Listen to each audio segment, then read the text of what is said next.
Located high up in the Andes, the Paramos grasslands are a vital source of fresh water for people and animals.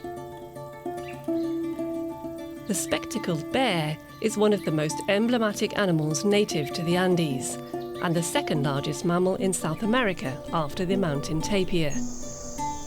Daniel Rodriguez is a biologist. For the past 35 years, he's been dedicating his work to preserving the species. One of the reasons why we protect the spectacled bear is its important role in nature. It's a kind of gardener. Its eating habits help to spread seeds that it consumes in other places, in the form of fruits and leaves. So the spectacled bear contributes to the conservation of the forest.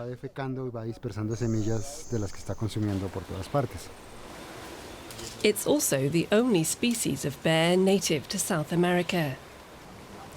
To find out more about how the animals are doing, Rodriguez follows their tracks in the forest. Most bears are carnivores, but the spectacled bear is considered an omnivore. We can see signs of them eating on these bromeliads. There was a bear here, a week ago at most. But the bears' numbers are low here in the national park and conservation area. Poaching, together with rapid urban growth and increasing deforestation, have been forcing the spectacled bear to look for new habitats, often in the grassy highlands. A growing issue now is bear attacks on cattle up here. The livestock provide a major source of income for the local human population. Ricardo Gonzalez is a cattle herder responsible for about 50 cows. Any large-scale bear attack could cost him his livelihood. They've already killed a number of my animals. I lose 2 or 3 every year. So we tried to hunt the bears.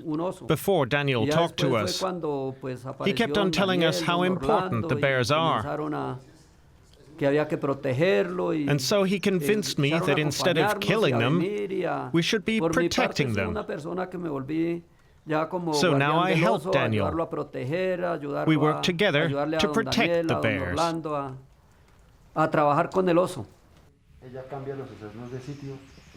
Education is a key element of the conservation campaign. Before the coronavirus arrived in Colombia, Daniel Rodriguez ran workshops like this one. He taught farmers about the importance of the spectacled bear for the local environment and the region as a whole. The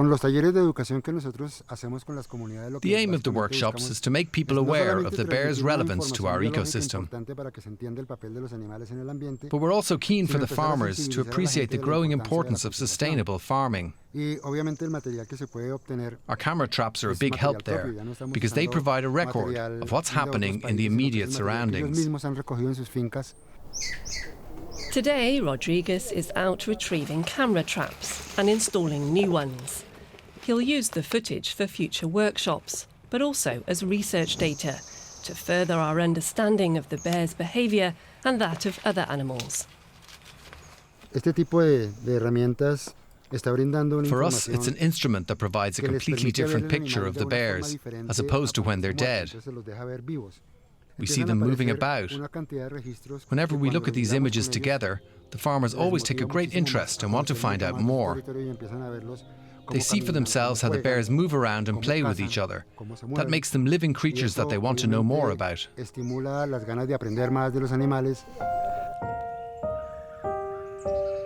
Protecting the spectacled bear is a worthy cause, and one for which Rodriguez has found many like-minded helpers and partners. Orlando Feliciano runs a sanctuary for spectacled bears, around 80 kilometers from the capital, Bogotá. When I found out that the bears were endangered, my first thought was to set up a rescue center. Their natural habitat is shrinking, and it's at risk of disappearing completely. We wanted to provide a safe refuge where the bears are protected. and where we can treat any injuries they might have. One of the biggest challenges facing the sanctuary is funding. Monthly costs for transportation, staff and food amount to 25 million pesos, or around 6,000 euros. Until now, the centre has got by thanks to private donations. Once a week, Feliciano drives to this market, where he buys 2 tons of food for the bears.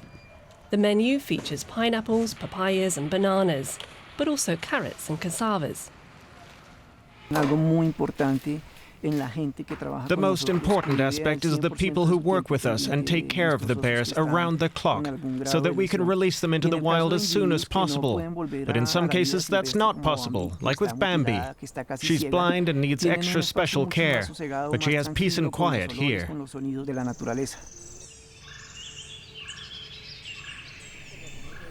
A lot of the animals living in the sanctuary have been injured by poachers or were captured by illegal animal traders. Pennsylvania is being prepared for the big day when she'll be released. Until then, she's to have as little contact with humans as possible. Our hope is that Pennsylvania will settle down quickly in the wild and get used to her natural habitat again. She needs to learn to behave like an animal in the wild again. But most importantly, we hope she'll soon have offspring.